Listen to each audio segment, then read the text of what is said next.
Welcome to one of the biggest crossover events in Power Ranger and Kamen Rider fanfiction history, with almost 30 storylines crossing over. These storylines are written and read to you guys across multiple platforms and given to you by the 3 Ranger Bros Studios, which is hosted by Mark the Red Cornish Ranger, Cosplay Dude 637, and myself, Ty Tiger. So prepare to dive into a storyline that not only crosses over all these stories, but hosts a threat that is willing to take down the entire multiverse as we know it. Let us begin.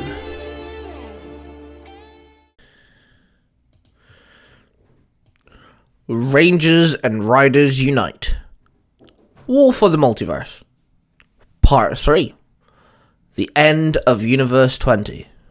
Lily was with her new students from the Paisha Academy in the Arctic. She was giving the trio a tour guide of the Ranger Council headquarters, giving them the first-hand experience. And these statues over here are from the original Mighty Morphin Ranger team, later to be upgraded to the Ultra Rangers. They fell in a harsh battle, and these statues are a reminder that every Ranger must stand up to any evil, and protect those who are unable to protect themselves. Lily told them. The trio consisted of Willow, an orphan girl who was introduced to the academy after being saved by the Black Lion Warrior. She possessed the spirit of the penguin, hence why she was given to Lily to be tutored by. Then there was Des from the Arctic. He was born and raised in green grass and snowy fields. He possessed the spirit of the polar bear. Then the third member was Alistair, a bad boy, a hard case, and the one person who'd rather be doing anything else. He had the spirit of the snow leopard. The 3 teens walked around the Ranger Council headquarters. They entered a room which resembled an auditorium. "So what's this room for?" Des asked. "This is our room for conferences. The Rangers would gather here, bring collected issues, problems, solutions, and ideas," Lily explained. "Well, that kind of makes sense," Willow sighed. Willow looked up at the skylight when something caught her eye. Something came flying down towards the window and smashed right through it, and landed on the ground in front of Willow. Glass rained around her. Lily, Des, and Alistair all ran to Willow as she stood there stunned at the figure that crashed through the auditorium. A Power Ranger. But it was faded and dull-coloured. It looked like the Green Turbo Ranger, but it had no colour to it. It stood there with no body language, no life. Willow stared right into its visor and saw nothing but darkness. Lily took a step forward and stepped in front of Willow. Then she tapped her communicator 3 times, with 2 seconds between each one. Then she pulled out her solar morpher and placed her glasses on. She tapped the side of them, slammed her fist into her palm, and threw the fist out. "Jungle Beast, Spirit Unleashed!" she called out, and in a flash of yellow, she morphed into the yellow Jungle Fury Ranger. She pulled out her Master Claw and activated. Her suit shifted into her Master form. "Jungle Master Mode! Jungle Fury Yellow Ranger!" she barked. She dived forward, her thrusters propelled herself forward, and she slammed into the Faded Ranger, throwing it across the auditorium. The Jungle Beast Yellow Ranger slashed the Faded Ranger several times with her Master Claw. Then she bat-flipped, kicking the Faded Ranger in the chin. As the Yellow Ranger fended off the Faded Ranger, a box teleported in front of the trio. "Yo, what's this?" Des asked. "It's your morphers! Take them! It's time!" the Yellow Ranger barked as she blocked a kick.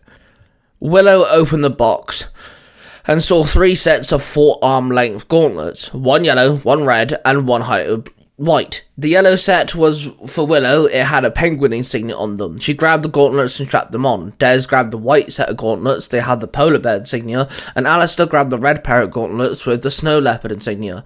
They all strapped them on, and they felt a wave of information and knowledge take over. They all took their stances. Then they struck their gauntlets together twice. Then they crossed their wrists, banging the gauntlets together. Then, with a spark of white, red, and yellow light, they suddenly morphed into the Power Rangers Arctic Fury. The 3 Ranger suits looked the same as the Jungle Fury suits, except their helmets resembled their respective animals, and the White Ranger had a blue scarf. The three rangers ran into the fight between the Yellow Jungle Fury Master and the Faded Ranger. The Yellow Arctic Ranger threw several jabs, but the Faded Ranger managed to block all of them before being kicked in the chest. The White Ranger swept his foot under the ground, trying to trip the Faded Ranger. It jumped over the kick, and the White Ranger threw a side kick, but the Faded Ranger caught the White Ranger's foot and flipped the Ranger over. He slammed on the ground hard. The Red Ranger jumped in and threw a punch, which threw the Faded Ranger across the room and into the row of seats. It jumped back up and stood on the head of the rest of the seats. The Red Ranger joined it. They started trading blows. The Faded Ranger grabbed the Red Ranger's wrist and drained some of its energy before kicking him back. He flew across the room and slammed onto the stage. The other Rangers ran down and regrouped. The White Ranger pulled the Red Ranger to his feet. "He drained me. I think I feel slightly weaker now," the Red Arctic Ranger told his team. The Faded Ranger lunged across the room, covering the distance in one leap. He landed on the stage. The Yellow Jungle Fury Ranger used her thrusters to thrust forward and slash the Ranger with her claw. The Yellow Ranger then grabbed it and thrust it upwards, smashing through the ceiling and landing in the reception room by the entrance. They thrust up into the air and kicked it down and landed on the floor. The three Arctic Rangers jumped up through the massive hole in the ceiling now and landed next to the Yellow Jungle Fury Ranger. They looked around and saw more of the Faded Rangers had filled the reception. One of them had a receptionist in its grips, draining the life force energy from her. The receptionist dropped to the ground, nothing but a skeleton. The four Rangers looked around and saw the several Faded Rangers and the few skeletons that laid on the ground. "Everyone outside now!" the Yellow Jungle Fury Master barked. All four Rangers bolted outside of the building. They stopped at the top of the steps. They turned around to see 7 Faded Rangers stood there just staring at the 4 Fury Rangers. The 7 Faded Rangers ran at the Fury Rangers, and the Yellow Jungle Fury Ranger bolted forward. Her thrusters ignited and threw her. She slammed into the group of 7 Faded Rangers, knocking most of them off their feet.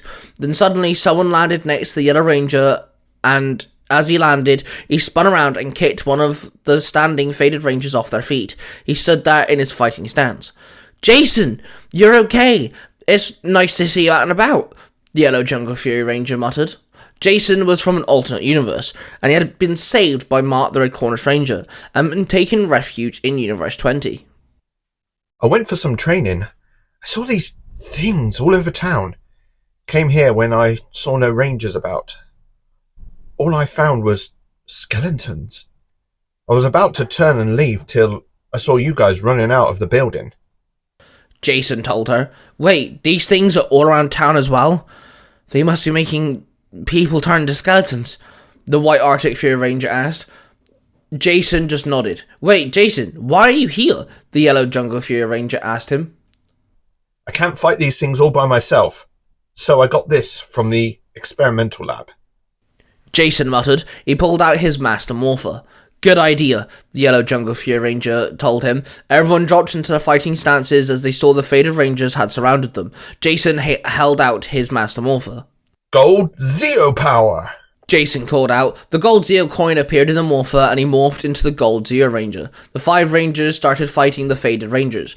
One Faded Ranger grabbed hold of the gold Zeo Ranger by the shoulders and started draining him. He fought the Faded Ranger off and staggered on his own 2 feet, suddenly feeling weaker than before. The White Arctic Fury Ranger jumped in front of him and kicked the Faded Ranger back. They nodded at each other in understanding as the Zeo Ranger composed himself, then dropped into his fighting stance once again and joined in the fight. The fight continued for some time.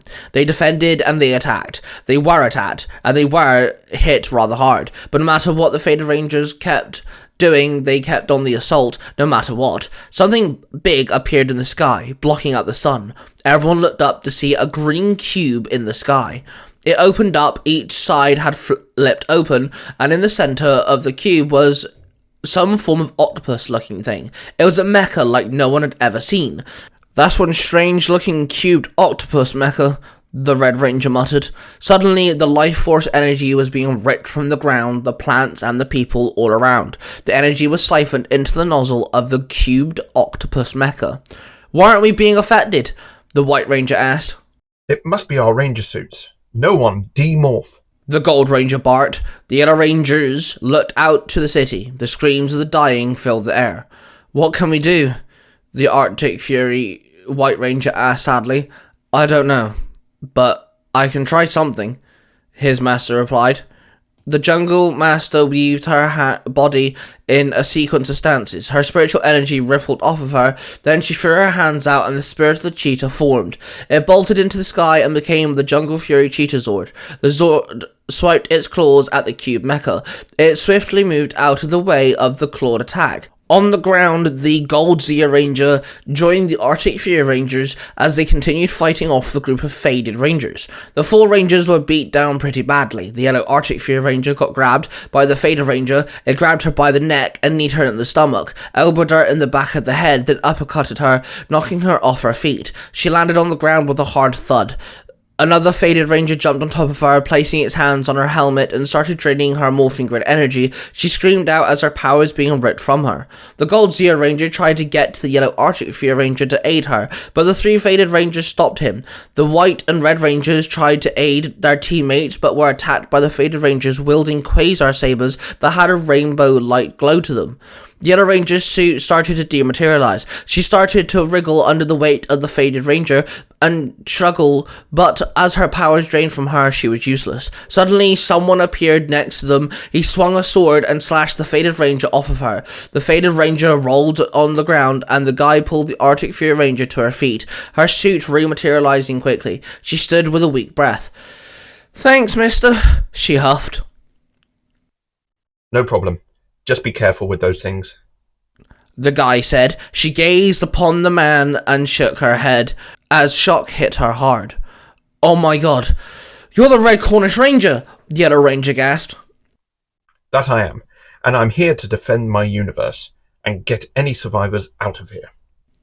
Mark nodded. There were 2 boys with him. Mark introduced them as Justin and Dante. The yellow Arctic Fury Ranger dived back into the fight as Mark, Justin and Dante all revealed their morphers. Mark held his Cornish power morpher out. Justin slammed his hand on his cyber morpher, and Dante pressed the center button of his growl morpher and held it to his ear. In a flash of colored lights, the red Cornish Ranger, the blue Cyberforce Ranger, and the silver Wild Force Ranger joined in on the fight. The Red Cornish Ranger joined the Gold Zia Ranger in the fight against the Faded Rangers. The Red Cornish Ranger summoned Saba and started slashing down the Faded Rangers. The Gold Zia Ranger summoned his staff in extended mode and used it to strike down the Ranger villains down. Hello, old friend. It's been a while. The Gold Zia Ranger called out as he shot an energy blast at one of the Faded Rangers. I'm glad you're okay, Jason. I'm glad someone with your skill is still around. The Red Cornish Ranger replied.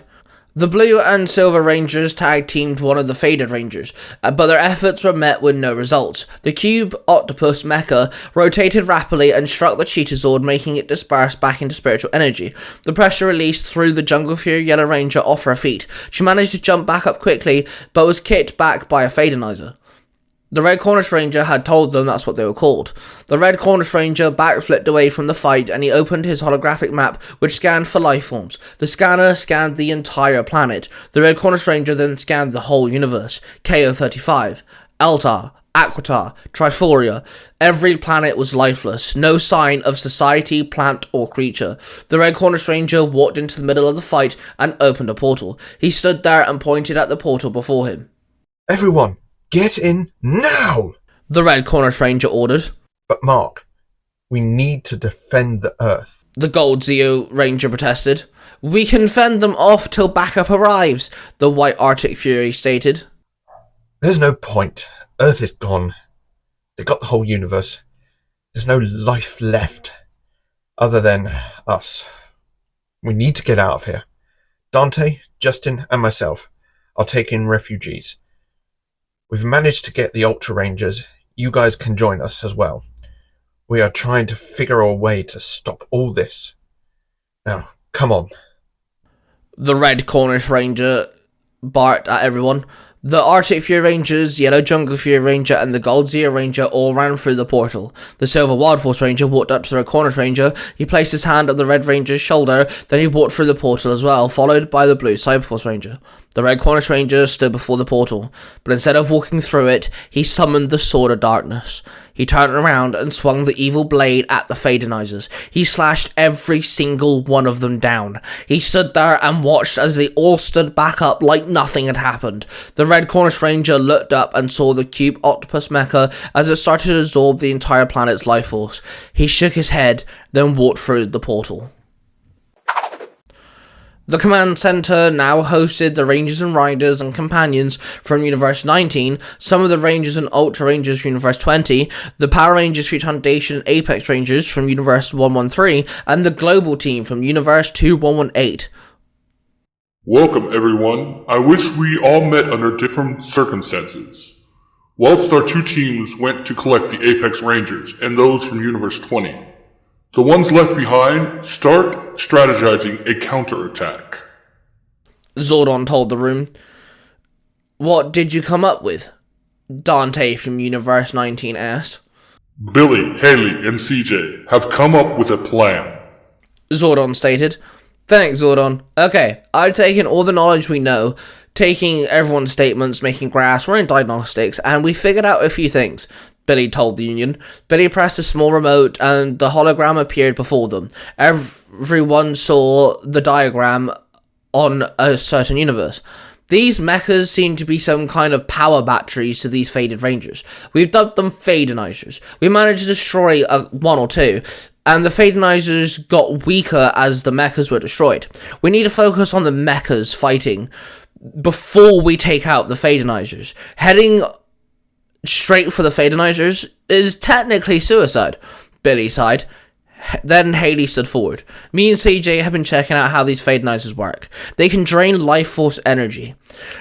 And, well, energy in general, whilst walking around like an energy vacuum. If they touch you, they drain you of your power first, because they can't do one or the other. Whether it's from a rider belt or form of the grid, they will take that first, then take your life force. Meaning two things. You guys have an extra layer of protection, but that also means by any means you cannot fight these things unmorphed. You have to be suited up, Haley explained.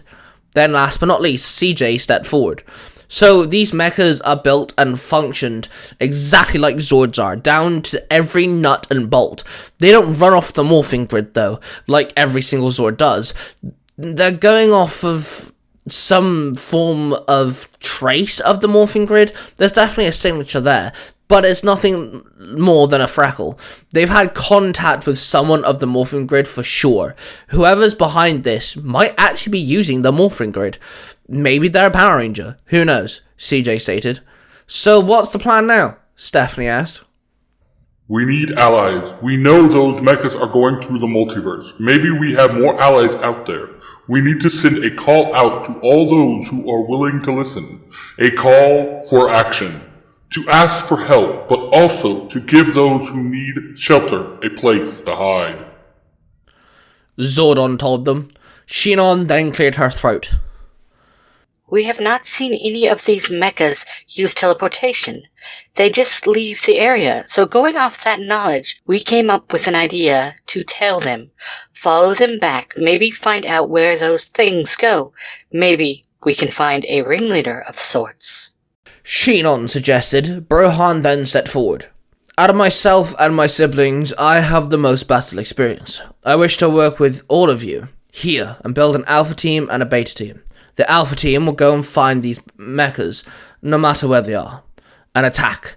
Then, when the mechas leave, beta team will follow them, stealthily, and find their location. Then, when they find something, they'll signal the rest of you to join them, Brohan stated. Everyone looked at each other and nodded in agreement.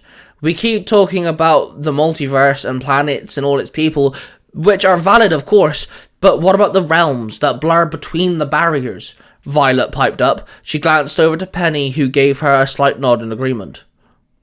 Valid point, Princess. While Brohan makes Alpha Squad and Beta Squad, we shall make a team to go and check out the realms. Maybe they also need aid, or better yet, can aid us in our war for the multiverse. Zordon replied to her. Why not just contact them? Xander from Universe 19 asked. We don't want to risk it. The realms aren't all sunshine and rainbows, and we don't want people buddying up, Billy replied. Jason, I name you leader of Alpha Squad. I believe you should make the call to the multiverse.